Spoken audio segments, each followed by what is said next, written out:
Boleh nggak sih kita mencampur dry food buat kucing kita? Sebenarnya nggak masalah ya, apalagi kalau dry food yang kamu pakai itu masih satu merek. Kalaupun beda merek, selama kucingnya nggak muntah, selama kucingnya nggak mencret, nggak menimbulkan reaksi alergi itu nggak masalah. Karena pasti ada alasannya kamu mencampur beberapa dry food. Selama gue melihara kucing, gue juga cukup sering ya untuk mixing dry food. Dan setelah gue rangkum tuh ada 3 tujuan gue mencampur beberapa dry food. Tujuan yang pertama biasanya itu gue mau ganti makanan yang memang seharusnya dia makan.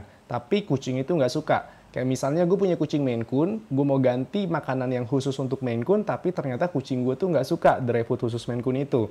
Sukanya dia tuh dry food yang Persia. Nah jadi sambil gue membiasakan dry food Maine Coon-nya itu, sementara masih gue mix 50-50 sama makanan Persia yang dia suka. Tapi boleh nggak nyampurinnya itu nggak pakai dry food yang disukain sama kucingnya, tapi langsung pakai wet food aja.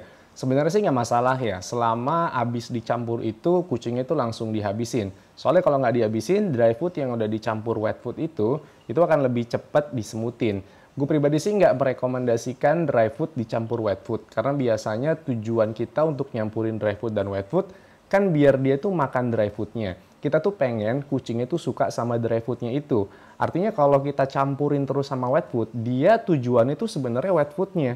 Dia nggak akan pernah suka sama dry foodnya. Tapi kalau kita campurnya masih sama-sama dry food, masih ada kemungkinan dia tuh terbiasa sama makanan barunya yang sekarang masih belum dia suka, tapi mungkin ke depannya dia bisa suka. Tujuan yang kedua, biar kucingnya itu nggak bosan sama makanannya. Jadi penting banget punya lebih dari satu dry food untuk main food kucing kamu. Ada kucing yang bosan sama aroma dan rasanya, ada kucing yang bosen sama bentuk kibelnya, entah shape-nya atau besar kecil dari kibelnya. Kalau sekarang makanan kucing kamu kibelnya besar dan kamu lihat kayaknya kucing gue nih lagi bosen sama makanannya. Nah, bisa tuh kamu cari makanan yang sesuai dengan kebutuhannya tapi dengan kibel yang lebih kecil. Contohnya kayak gini, di sini tuh untuk kucing dewasa mereka konsumsi 2 makanan. Ya sama-sama kitchen flavor tapi yang satu kitchen flavor yang adult. Nah, kitchen flavor yang adult ini dia kibelnya besar. Besar banget kibelnya. Makanya gue kombinasiin sama kitchen flavor yang beauty karena kibelnya ini lebih kecil. Jadi saat gue mix 2 makanan ini, gue perhatiin nafsu makan kucing gue bagus. Kadang mereka makan yang kibelnya besar, kadang mereka makan yang kibelnya kecil. Kalau kamu udah coba mixing kibel besar dan kibel kecil, tapi kucingnya tuh nafsu makannya masih nggak bagus, mungkin aja bosannya tuh dia sama aroma dan rasanya. Tujuan yang ketiga, biar lebih irit juga, kalau gue ngasih dry food yang paling disukain sama kucing-kucing gue. Nah, dry food yang paling disukain sama kucing-kucing gue tuh Royal Canin, terutama Royal Canin Hair and Skin. Tapi kan harga Royal Canin dibanding harga kitchen flavor ini kan lebih mahal Royal Canin Hair and Skin kan. Jadi sekalinya gue beli Royal Canin Hair and Skin, itu nggak 100% gue ganti Royal Canin Hair and Skin.